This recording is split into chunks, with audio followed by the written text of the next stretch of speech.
Good morning, everybody. We are here live on Facebook. It's Sunday again, and Justin and I are going to be speaking of this wonderful source that Justin's chosen, and we're really happy as always to be with you. And welcome to anybody new who's here this week. We are so grateful when new people join, and it's amazing to us to just know that there are people listening and commenting and being with us. So welcome to everybody, and welcome to this topic that Justin has chosen, which feels really rich and probably another one of those ones that we could talk about for days and days and days. And we have our half an hour, or brackets a little bit more than half an hour slot to do it in. So hello, and Justin and I are going to read this Paradox of Change passage by Lawrence Kushner for you today. Justin, do you want to say hi? And then I do. Morning, afternoon, evening, everybody, depending upon when you're listening to this. Is the wonder of technology that you could be with us live or joining us at any point in the future. So, like Lizzie, I'm always so glad that we're together and we get to do this. One of the things I wanted to say about this source before we read it is, and I didn't check this out with you, Lizzie, before we started, but I think you might see it this way. This that we're going to explore together is in many ways at the heart of the kind of coaching work that we do and that we teach. And I'm mindful of that because, first of all, because it's work that's really important to both of us, and also because we are teaching it in the very near future. So if you're listening to this in April and you happen to be free on the 30th of April and the 1st of May, then I'm going to be in London doing a really in-depth introduction to integral coaching and all that's around it, of which I think this is a really good expression of some of the central principles. And we're starting our year program in July. So in June, in fact. So as you join us in this conversation, there are a couple of different ways of looking at this. One is, what is it for us to change? And the second that I have in my mind is, what is it to be someone who can help another person in change when it's called for? And how often the strategies and approaches that we have for helping one another don't help because they're not pointed in the right direction. They don't take into account what we are, what it is to be a human being. So both of those were very much behind me bringing this source, as is I'm in the middle of reading this book, and it's an extraordinary and beautiful book. So this is from a book mysteriously titled God Was in This Place and I, big I, comma, little I, did not know, which I thought was a typo when I first saw the book, and it turns out not. The big I, little I turns out not to be a typo at all. And it's a really beautiful exploration, partly about what it is to be human, partly about, I was going to say, a distinctively Jewish way of looking at this question. But as in all things that come from the Jewish tradition, there are in fact 10 distinctively different Jewish ways of looking at this question in the book. And this one is right from near the end of the book, where he starts to get into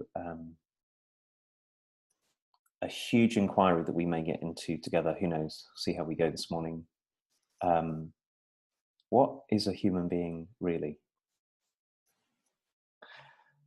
So shall I read first, Lizzie? yeah. Here we go. It's called The Paradox of Change. Not until we recognize our bondage can we begin to move toward freedom. It's a paradox. Change begins not by trying to change. And what you imagine you must do in order to change yourself is often the very force that keeps you precisely the way you are.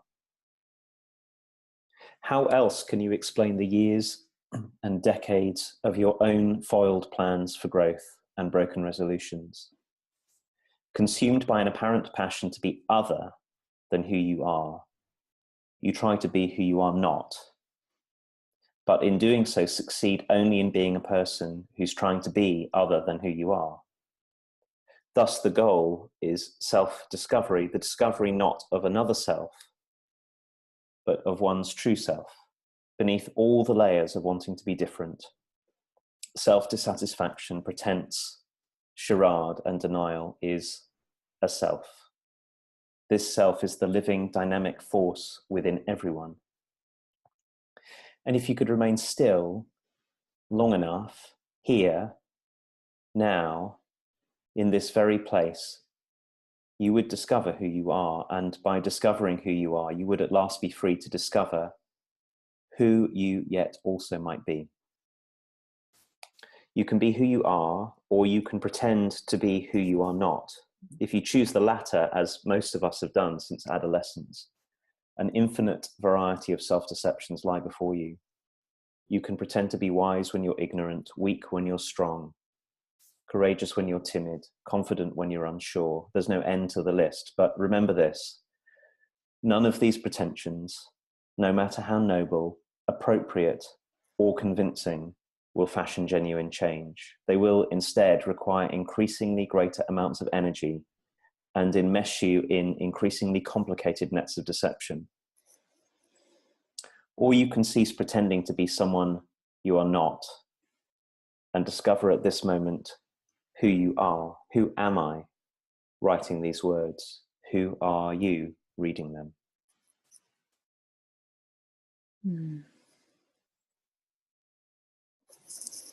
The paradox of change. Not until we recognize our bondage can we begin to move toward freedom. It's a paradox. Change begins not by trying to change. And what you imagine you must do in order to change yourself is often the very force that keeps you precisely the way that you are. How else can you explain the years and decades of your own foiled plans for growth and broken resolutions?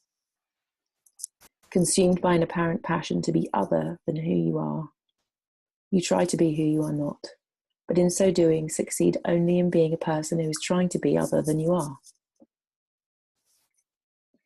Thus the goal is self-discovery, the discovery not of another self, but of one's true self.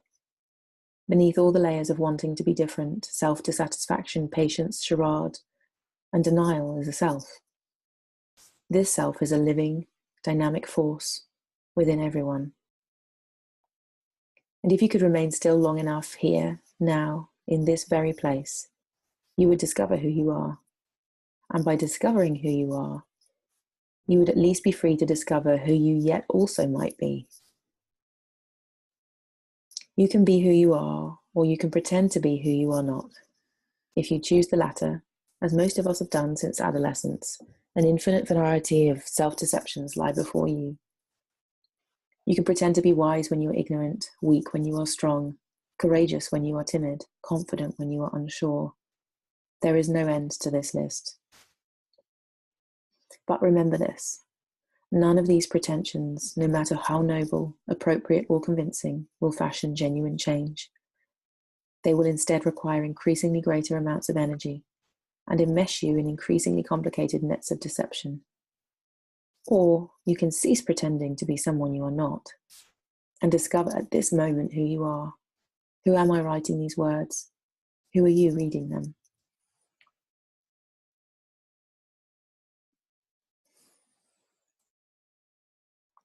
I got thinking about so much from reading this. But one part that has really struck me over the last couple of days, Lizzie, is this part where he says, no matter how noble, no matter how appropriate it seems, all of our attempts to be what we're not are doomed to become a kind of slavery of themselves. And I thought this was a mind-blowing, for me, turning my thinking inside out claim that he makes at the beginning, which is that it's our very attempts to be what we imagine we ought to be that become the kind of neurosis that we're caught in. Like and so the one that's become very apparent for me in my own life recently, I was talking to someone I really love and respect, and I was talking about joy, and I was saying how increasingly I felt that cultivating joy was important in my life. And here's how I said it to her. I said, I may have said this to you, Lizzie. I said, I feel like I have a responsibility to be joyful. And she said to me, that's so interesting that you said responsibility to be joyful, responsibility. And as I looked at it, it's become more and more apparent to me how much of what I've efforted towards, really putting an enormous effort to and continue to do, is to be responsible, even to be responsible for being joyful. Mm-hmm.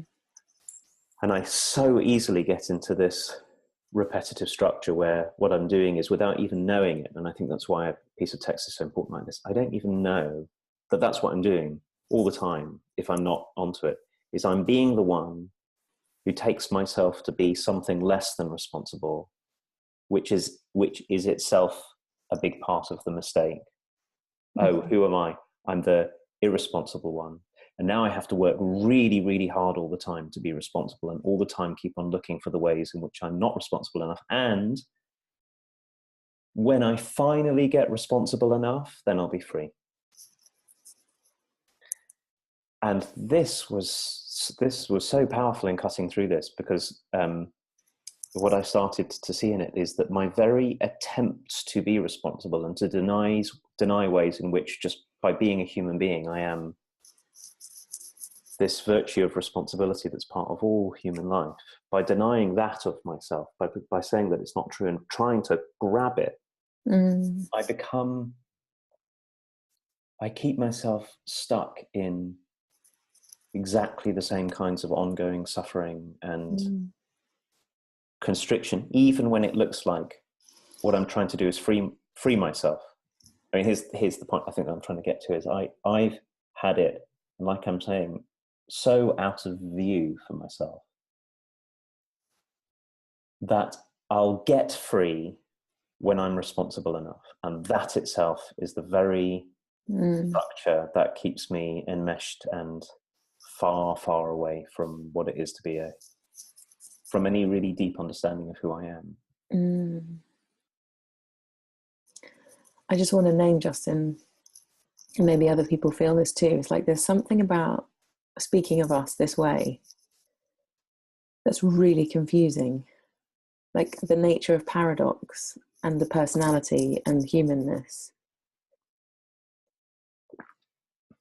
It feels like by even speaking of it, it's doing the job that it's asking to be done in the world, which is that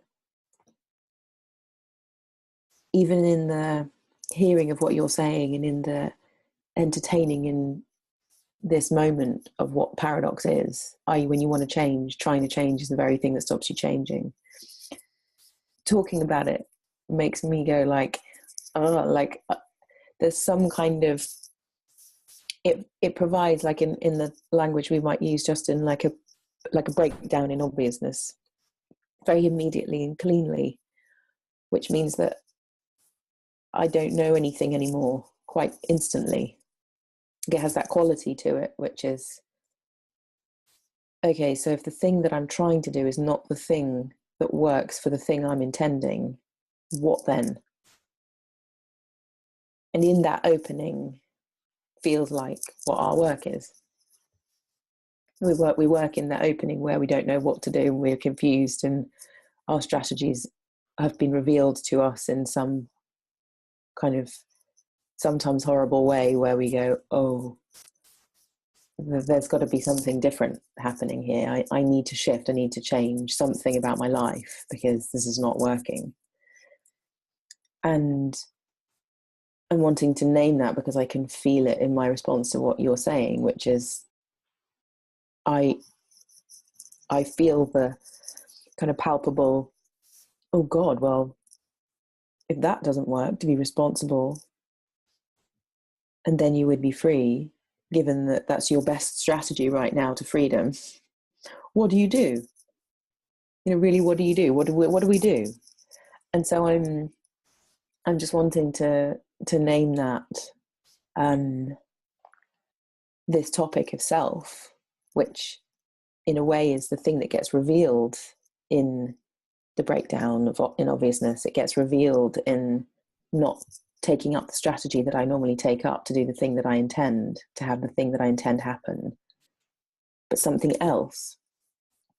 And that something else is so unusual for us to take up as a human being. And it's so terrifying, and there's so much it feels at stake to do that. For you to stop being responsible, it feels like, when I'm imagining it for myself, it feels like the world would fall apart.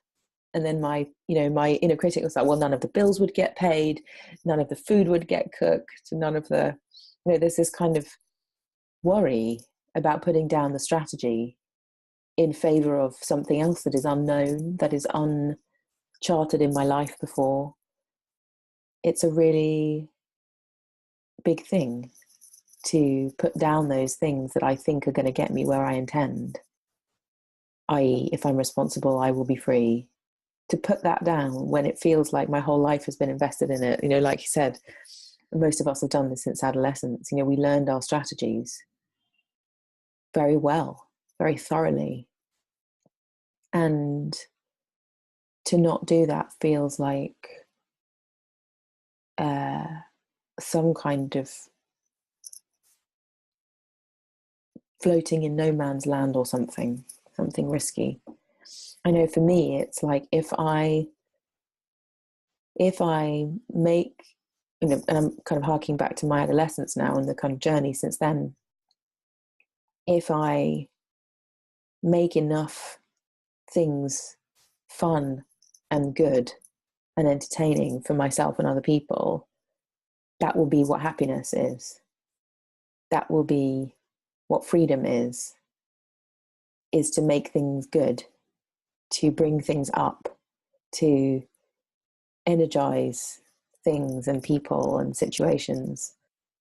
And then when I do that, I would have had the experiences of happiness and joy that I wanted, and therefore my whole life would be complete. And that sounds like quite a legitimate strategy as I'm talking about it. I get it, but I also know that it's empty at the end of the day. There's not enough,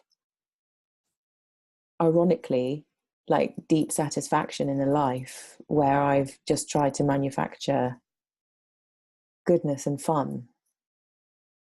And in our cultural narrative, that's a really normal thing to do. It's a really credible thing to do, bringing joy. And of course, there's the light side of it too. But I certainly know that it has been very necessary for me to put that down if I wanted a life, actually. And I wasn't just left like a kind of a balloon that had all the air taken out of it, shoved on the side of the pavement because I've used all my energy up in service of something that didn't have any substance. So I love the way that this points to development so cleanly and clearly, and that it's providing us a path, or at least the beginning of an inquiry of a path that invites us into something other than the strategies. You're picking up how difficult this is to speak about and how confusing it is so important. And I'm really grateful to hear you say your example, Lizzie, from your own life. Because I suppose one of the things it reveals to me that I hope might be helpful as a way of talking about this is,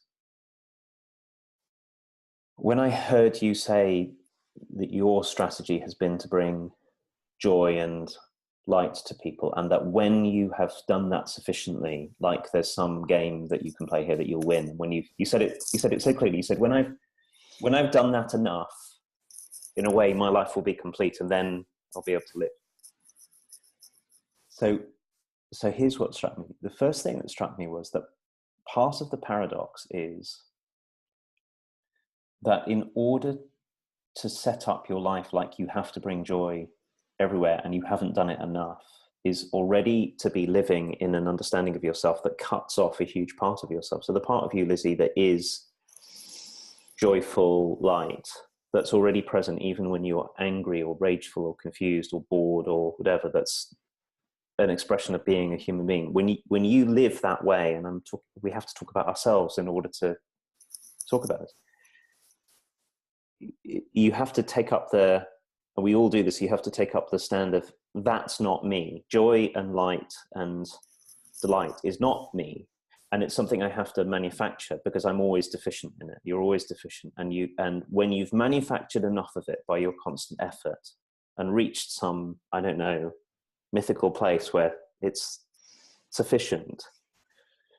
And so part of the problem is that built into this way of living is a split in us. There's a something that we've taken ourselves already not to be, or not to be enough.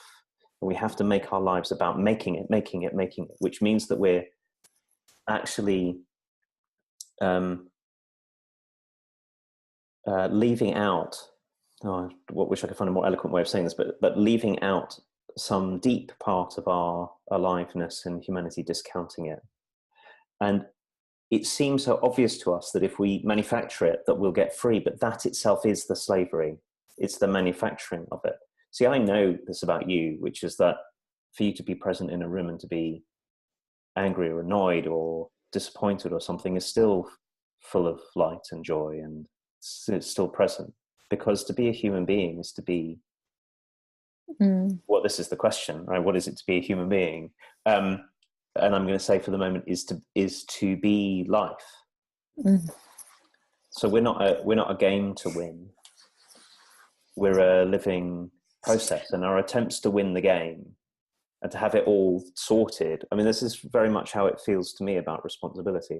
What I mostly see is all the ways forever that I've been far short of being responsible enough. So I'm constantly trying, and not only is that, like you say, it's a very narrow way to live. Can be a very painful way to live. It also cuts off the very thing that is already true. So it's not, I wanted to get this in. You said this, that it felt to you when I was talking about responsibility that this would mean, well, so the alternative is irresponsibility.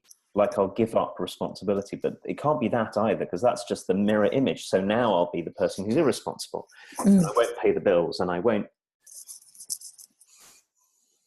So this is one of the reasons why it's so hard to talk about, is that as long as we frame it as being on the inside, from the inside of this project, to somehow be something, and usually a quality or a virtue that we imagine we are not, like responsibility, goodness, or joy, or courage, or love, or just look at all of us who are desperately trying to be love and to be loved, and in the process we distance ourselves from our own just genuine capacity to be love for people and to notice when love is coming our way. So it's not giving up love to be dislikable or hateful or something. It's what Lawrence Kushner says in the middle. He says, where is it? He says, if you could remain still long enough here, now, in this very place, you would discover what he says in the sentence before, that the self is a living, dynamic force that's in everyone. And ourselves are not so different to one another.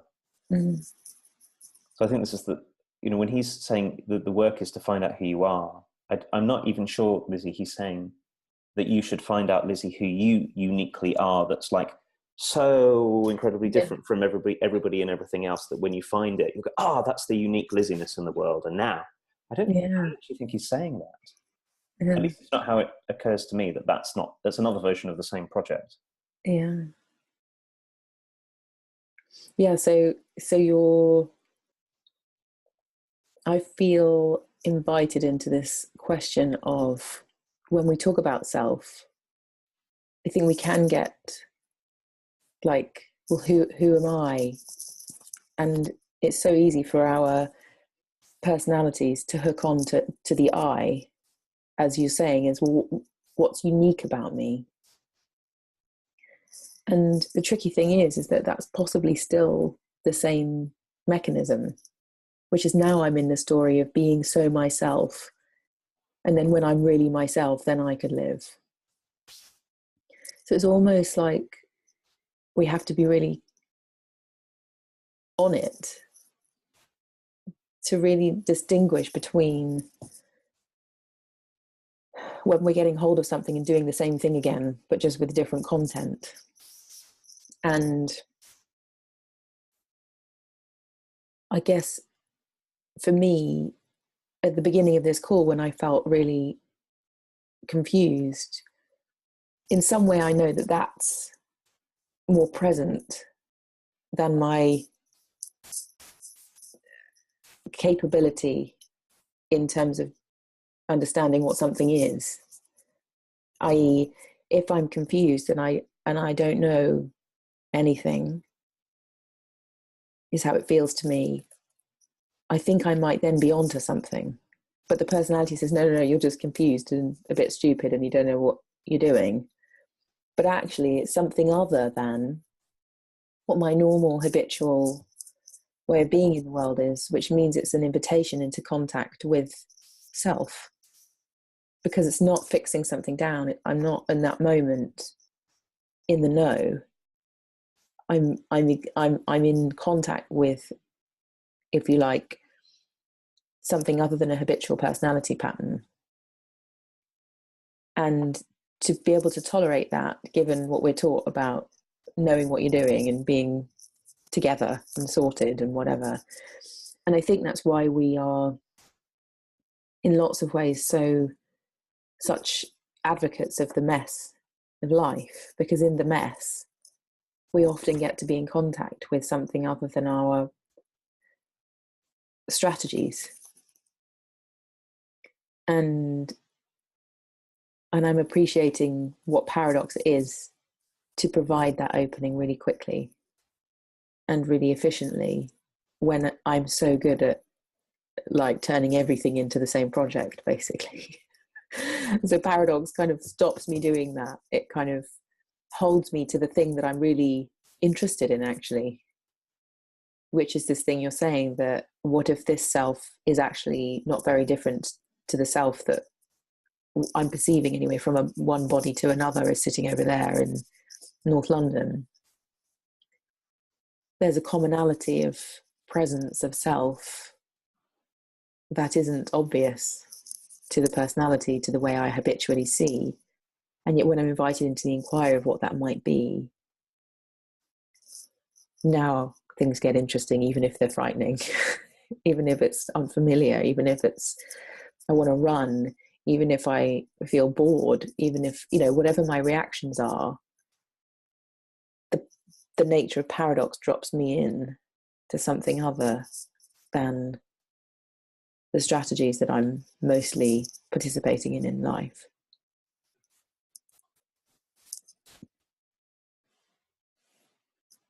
It's so important what you're saying, that we have to allow ourselves to be confused, and to get that most of our attempts to feel certain are another version of the same strategy that we've had all along. What I think you're calling the personality strategy, this part of us that's learned to get on in the world and get liked or get points or get ahead or get approved of or disapproved of, whatever. And that that the very tempting thing to do is to just do another version of what we've been doing all along. So if it turns out that being responsible isn't working for me, well, I'll try. Like, you see, this is what gave it away when I was speaking to my, so the person I was speaking to was, I got as far as, well, there's really not much joy in trying to be responsible all the time. So now joy ought to be my project. In fact, I ought to be responsible. I have to be, this is how I said it. I'm seeing that I have a responsibility for joy. Blam, there it is. Even being joyful is now a version of responsibility. Even being irresponsible might be a version of being responsible in my hands, if I'm not prepared to do what you're saying and what Lawrence Kushner is saying, which is there's a certain amount of we have to let go and allow ourselves to be in this very we have to surrender to something that's way bigger than ourselves or way more mysterious than we know, because as many, I think, very insightful people have said in different ways along the way, to be a person isn't to be a thing. It isn't to be in a game, a finite game where when we win it, everything's fine. When I get entertaining enough or joyful enough or playful enough or responsible enough, it will all be okay. Because being a person is much more like being, if we can even give any language to it, it's much more like being a process or life itself, or like a river, or something that is always moving and tumbling. And all of our attempts of our personality are, in a way, they're attempts to squeeze something very, very, very big and alive and mysterious through a very, very small aperture. And we're trying. When I finally got this pinned down, I get my life through this tiny aperture, then except that's not what life is. Already we get to the boundaries of what's possible with language. So I feel like I say that and go, well, it's not how I want to say it. And yet so that's why one of the things I appreciate about Lawrence Kushner's question, who am I writing this? Who are you reading this? And what happens when we find out right here? And the other part of this that struck me, that came from what you were saying, Lizzie, was that so much of the contemporary project to find your authentic self is actually another version, which is the idea that there's an authentic me that is mine and mine alone. That when I find that authentic self, being authentic is expressing that one unique fixed truth about myself, like there's something that's written through me, like a stick of rock or something, I think is in the end, noble as it might sound, turns out to be another version of trying to squeeze our lives through a very tiny aperture, because we're never that either. Yeah. And that's why we get into so much pain trying to be authentic, if that's your definition of what authentic is. Yeah. We never find it. Doesn't matter how hard we look. We never find that in a way that satisfies us, that it's the end truth that I can stand on. Yeah, absolutely. And I think also there's like,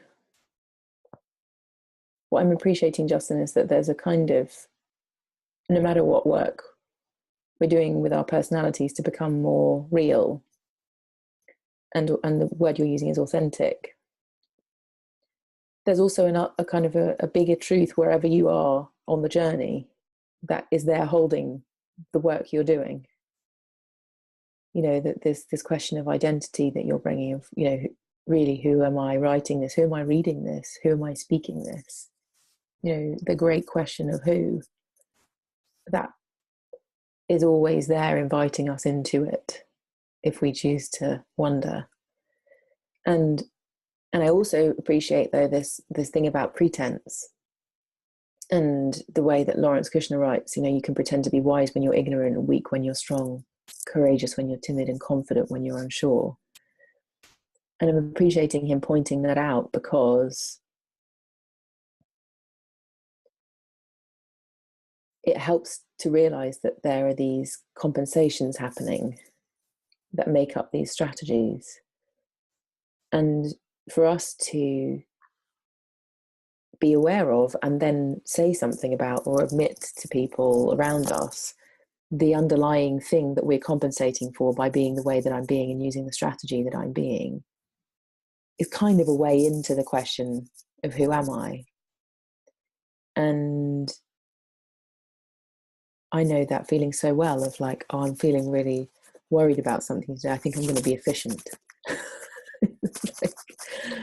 And then I get really efficient and really good at something. And actually what's underlying is that I'm really worried that it's not going to be okay. And I'm kind of covering it over with efficiency or getting things done, and I'm just appreciating the marriage of these two, I don't know what you would call it, like two layers or two realms one of the personality and what we're doing with these strategies, and the other realm of us kind of spiritually inquiring question around who's doing all of that anyway. It's like the thing beneath or something. And there's all this stuff going on multiple surface layers of us. And underneath it all is this deeper question that you're bringing of, well, who's even believing that they're weak or they're strong? Who's even deciding to employ that strategy? And it feels a really beautiful kind of holding of both to be in that. And I think one without the other doesn't really wash when we're in this path. You know, we can't just say, oh, well, none of that personality stuff matters because I'm seeking for who I am in the world, because it will be in there anyway. And if we just focus on psychology and spirituality doesn't get a place in there, it doesn't have the richness that's required for us to experience a depth of contact with ourselves and life and each other. So it's like those two things feel like a really important combo that I think Lawrence Kushner kind of poetically weaves together in this lovely passage. The last thing I'm going to say on this, looking at the time, inspired really by what you're saying, Lizzie, is that part of the work here is not trying to get, like you say, efficient or not efficient.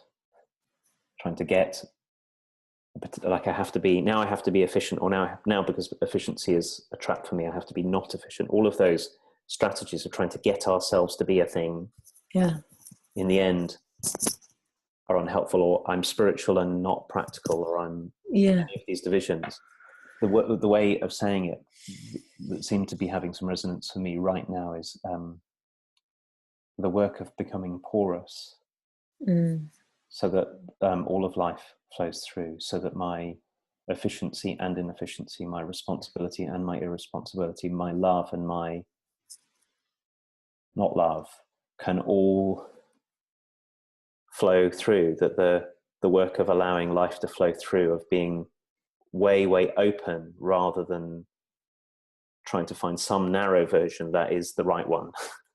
I point to the nozzle in the right place. No. And that's why so much of this is actually a kind of surrender. It's the hardest thing for us to do. But not a surrender from life, a surrender into life. Yeah. And also, I have to say before we end, that none of this feels possible without being in relationship with other human beings. It's too frightening, it's too scary, it's too difficult.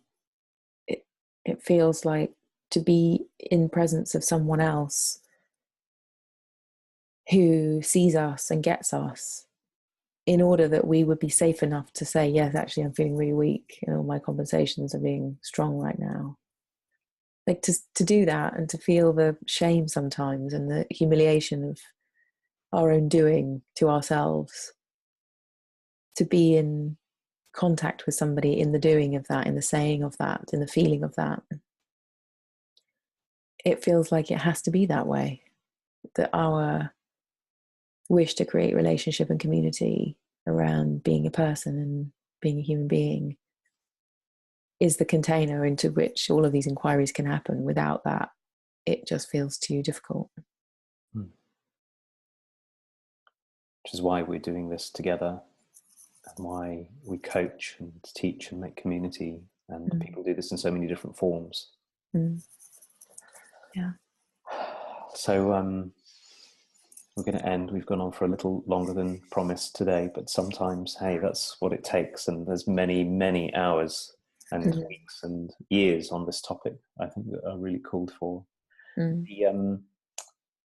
For all of you who are still with us, the book is Lawrence Kushner's God Was in This Place, and I, little I did not know. And you can always find the sources if you're part of the Facebook group.